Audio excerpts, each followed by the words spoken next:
जब लोगों पर जुल्म हो रहा था तो खुदा कहाँ था, और किसी पर रेप हो रहा था तो खुदा कहाँ था, भगवान कहाँ था, परमेश्वर कहाँ था, कहाँ है आपका भगवान। जिस खुदा को तुम मानते हो उसका कोई सबूत है आपके पास। ये सवाल काफी पेचीदा है, और ये सवाल जो है बहुत पुराना है। इवन कुरान के उतरने से पहले का सवाल है। कई अंबियाओं को, यानी पैगंबरों को पैगंबरी मिलने से पहले उन्हें भी ये सवाल परेशान करता था, और जो है अल्लाह ने उनको धीरे धीरे जो है वो इस सवाल का जवाब देता गया, और पैगंबरी उन्हें अता की गई, और उन्होंने जो है खुदाई की तरफ लोगों को दावत दी। अब ये रही बात इस सवाल की कि आज की दुनिया में एक अजीब अजीब सवाल पूछे जाते हैं, तो ये इतना सारा जुल्म हो रहा है तो तुम्हारा खुदा कहाँ है। तो हिंदू लोगों को भी ये सवाल पड़ता है, मजहब कोई भी हो, आपका मजहब चाहे कोई भी हो, या आप मुसलमान हो या हिंदू हो, तो सबको ये सवाल परेशान करता है। कभी मैं भी इस सवाल से परेशान था। इसका जवाब जो है कुरान ने भी अच्छी तरह से दिया। अगर आप कुरान पढ़ते हो तो जवाब मिल जाएगा आपको। लोग ये चाहते हैं कि खुदा जो है हमें नजर आ जाए हमारी आंखों के सामने। देखिए, आप कुछ सेकंड के लिए सूरज को नहीं देख सकते, वो तो उसका बनाने वाला है। ऐसा नहीं है कि सूरज ऐसी चीज नहीं है कि अपने आप बन गया। इसका क्या सबूत है आपके पास कि ये सब कुछ जो है आपके आसपास जो दुनिया दिखाई देती है या आसमानों में जो चीजें दिखाई देती है वो अपने आप बन गई। आप एक चीज साबित नहीं कर सकती। मेरे हाथ में जो आपके भी हाथ में होगा, ये जो घड़ी है, इसको आप देखते हैं तो ये घड़ी अपने आप तो नहीं बनी होगी ना, इसका कोई बनाने वाला है। सिंपल सी बात है। अगर ये लॉजिक अगर समझ में नहीं आता तो आप ऊपर से खा लिए। तो आता हूं मैं उस सवाल की तरफ। अब आप जरा इस सवाल को उल्टा करके देख लीजिए। जब आपकी जिंदगी में कुछ भी नहीं हो रहा है, सब कुछ अच्छा ही अच्छा हो रहा है, ना कुछ बुरा हो रहा है, बाकी हर चीज आपका मसला कोई नहीं है, आपकी जिंदगी में हर मसला हल हो रहा है, ये मसले हल हो रहे हैं आपके, हर चीज आपके सामने है, किसी चीज की कमी नहीं है। दुनिया की जितनी भी ऐश और आराम चीजें हैं वो आपके पास आ गई। अब सोचिए, अब खुदा कहाँ है। अच्छा हो रहा है तब वो आपको याद नहीं आएगा। जब कोई बुरा होता है, कोई चीज जुल्म हो रही है, तब आपको लगता है कि ये खुदा सब देख रहा है तो है कहाँ। इतने सारे जुल्म हो रहे हैं। गजा में जो है इजराइल कितना जुल्म कर रहा है, क्या खुदा को दिखाई नहीं दे रहा? दिखाई दे रहा है। खुदा की एक अपनी सुन्नत है, अपना एक स्टाइल है। वो किसी की जिंदगी में दखल नहीं देता है, क्योंकि जब उसने आदम को जमीन पर बसाया तो अच्छा और बुरा इसकी तमीज जो है उसको दिमाग में दे दिया। इंटेलिजेंसी उसके पास इतनी है कि जमीन से लेकर चांद तक सफर कर सकता है। ये सफर करने वाला आदमी किसी पर जुल्म करने लग गया तो ये तो उसको भी मालूम है ना। आप क्या चाहते हो कि ये हर एक केस में जो है अल्लाह पर्सनली ध्यान दे? आपके ऊपर कुछ हो गया तो जल्दी से आपकी सुनवाई कोर्ट में नहीं होती।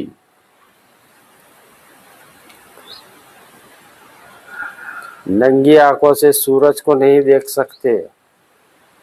इतनी इंटेलिजेंसिया आ गई कि खुदा तक के सवाल ये हर एक को पड़ता है। इंसानी दिमाग है, ये सवाल पूछता है,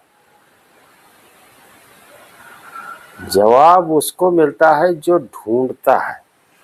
और जब ढूंढने से जवाब नहीं मिलता है तो आप लोगों के लिए मैं मिसाल बयान कर देता हूँ। पीर और साधु, ये दो लोग ऐसे हैं, इनको ये लोग जो है ये बनते क्यों है कि वो ऐसी तलाश में निकल जाते हैं जो इंसान के बस की बात नहीं है। यानी फिजिक्स के लॉ के अगेंस्ट कुछ चीज़ें होती हैं, उसको पाने के लिए ये लोग निकल जाते हैं। और सन्यासी होने के बाद में कई काफ़ी हद तक आप लोगों ने पढ़ा, हिंदुस्तान में तो ये आम बात है, बाहर के लोगों को मालूम नहीं है। बुद्धिस्ट लोगों को देख लीजिए, सालों से जो है वो ध्यान लगाए बैठे। साधु जो है पहाड़ों में चला जाता है और फकीर जो है इसी हालत में रहता है। जब इन चीज़ों को, किसी चीज़ का पता नहीं चलता, जब ऐसे लोगों को पता नहीं चलता है तो ये नशे के आदी हो जाते हैं और नशे में जो है न जाने क्या क्या बड़बड़ाने लगते हैं। वो जो मकसद था उनका निकलने का वो छूट जाता है और नशा जो है उनको उनके लपेटे में ले लेता है। बुद्धिस्ट मंक क्या करते हैं कि वो उसी पर जो है वो कायम रहते हैं, इसीलिए तो वो उनका ध्यान जो है एकदम परफेक्ट होता है। आखिर में उनको भी ये चीज़ हासिल नहीं होती है, इसलिए कि वो लोग, उनका कॉन्सेप्ट ही ऐसा है कि खुदा, भगवान, ईश्वर कोई चीज़ होती ही नहीं है, बस ध्यान लगाओ, हिंसा मत करो। ये सब चीज़ें, ये मॉरल चीज़ें हैं, ये तो सभी मज़हबों में आती है। बस सवाल का छोटा सा जवाब इतना है, जहाँ तक मैं समझ चुका हूँ, इसका जवाब आपको कुरान में मिलेगा और कुरान में मिलने के बाद में आप उसकी तलाश में निकल पड़े तो वो एक दिन अपना आप बता देगा आपको कि वो कहाँ है और किस तरह से इंसान को सोचता है और किस टाइप से उसको डील करता है। आप इस डीलिंग को जो है दुनिया वालों के सामने बयान नहीं कर सकते। आप देखिए, आपने कोई नई चीज़ खा ली तो आप जो है मुंह से बोल सकते हैं कि ऐसी है ऐसी है, उसकी तारीफ में कुछ बातें कर सकते हैं, लेकिन सामने वाले को उसका टेस्ट नहीं दे सकते।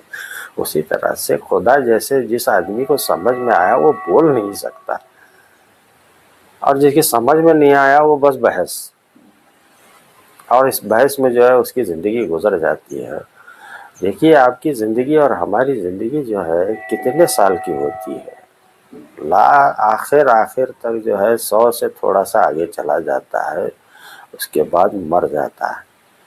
और मरने से कुछ साल पहले यानी 100 साल के, समझ लीजिए 60-70 साल के बाद में तो पहला ये काम होता है कि कोई चीज़ अच्छी बोल दो, समझा दो तो समझ में नहीं आती।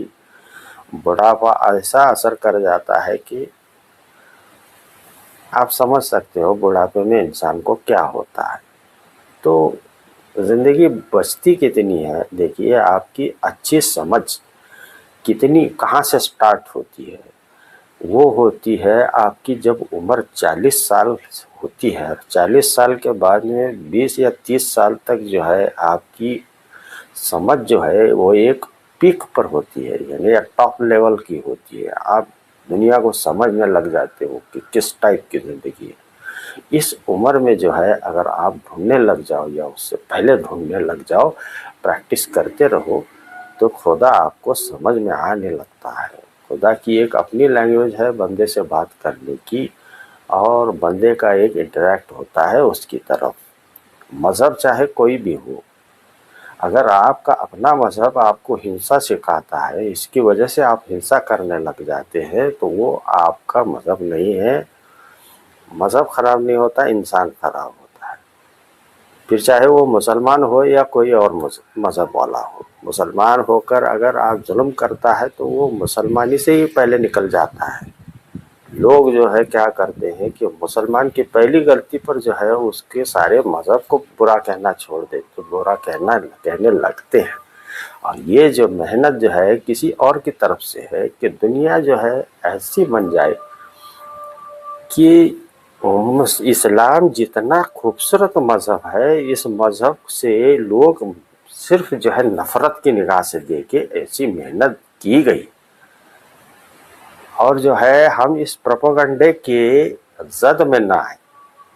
मैं चाहता हूं कि आप अपना मज़हब भी पढ़े, दूसरे मज़हब भी पढ़े, आप बाइबल पढ़े, गीता पढ़े, जो चाहे पढ़े, इस्लाम को लास्ट में पढ़े, तो इस्लाम की खूबसूरती आपको नज़र आने लग जाएगी। और जो है वो सही खुदा वगैरह सिर्फ मुसलमानों को तंग करने से आपका मज़हब बड़ा नहीं होता है। अगर आपको अपने आप को बड़ा करना है ना, तो आपको पहले इंसान बनना पड़ेगा। मज़हब धर्म यही तो सिखाता है इंसान को। और जब लोगों ने जो है बाहर का यूरोप वगैरह ये जो कंट्रीज़ हैं, जो अंग्रेज़ कंट्रीज़ हैं आसपास के और एशियाई कंट्रीज़ हैं, इन लोगों ने अब जाकर इस्लाम पढ़ना शुरू कर दिया है। जब प्रोपेगेंडा बहुत ज़्यादा हो गया तो लोगों ने देखा कि ये लोग इतना बुरे हैं तो इनका मज़हब क्या होगा। जब मज़हब पता चल गया तो उनको मालूम पड़ गया कि इस्लाम को बदनाम करने के लिए सिर्फ ये मेहनत की जा रही। जब यह समझ में आ गया तो लोगों ने सवाल उठाना शुरू कर दिया। सवाल उठाने के बाद में जब जवाब नहीं मिला, तब जो है लोगों ने अपना मज़हब छोड़कर इस्लाम कबूल करना शुरू कर दिया। अब हिंदुस्तान में क्या हो रहा है, सिर्फ जिद के ऊपर जो है दूसरों को जितना बुरा कहना हो कहो, हम अपने आप को बड़ा कहते रहेंगे। मेरे ख्याल से आप लोगों को इतनी बात समझ में आ गई कि जब जुल्म होता है तो खुदा कहाँ था, जब आपके लिए अच्छा था तब खुदा कहाँ था, ये भी तो सोच लीजिए आप। आपका जवाब आपको खुद अपना दिमाग दे देगा, थोड़ी सी हिंट देगा। ऐसा नहीं है कि खुदा आपके सामने लाके खड़ा कर देगा, वो सिर्फ आपको हिंट देता है। हिंट के ऊपर जो है इंसानी दिमाग जो है वो बहुत सी चीज़ें ईजाद कर लेता है। कल जो बैलगाड़ी में घूमता था आज वो कार में घूमता है ना इंसान। तो मॉडर्निटी होती है तो उसी तरह से दिमाग का आईक्यू भी बढ़ता है, उस हिसाब से उसको सोचना पड़ता है, उसे आपको बनाना पड़ता है। आप जितना अच्छा अच्छा करते जाओगे तो वो अपना एक ना एक दिन बता देगा, और वो आपको मरने से पहले बता देगा कि सही रास्ता कहाँ है। आप सिर्फ बहस ही करते रहोगे तो आपको कुछ नहीं मिलेगा। देखिए, आप इस्लाम को पढ़ना चाहते हैं, पढ़ने लग गए हो तो सबसे पहले ही दिमाग में ये आता है कि इसमें कीड़े कैसे निकालूं, गलती कहाँ है। आप सिर्फ गलती गलती गलती ढूंढने लग जाओगे तो आपको पता कैसे चलेगा। मिलते हैं साहब।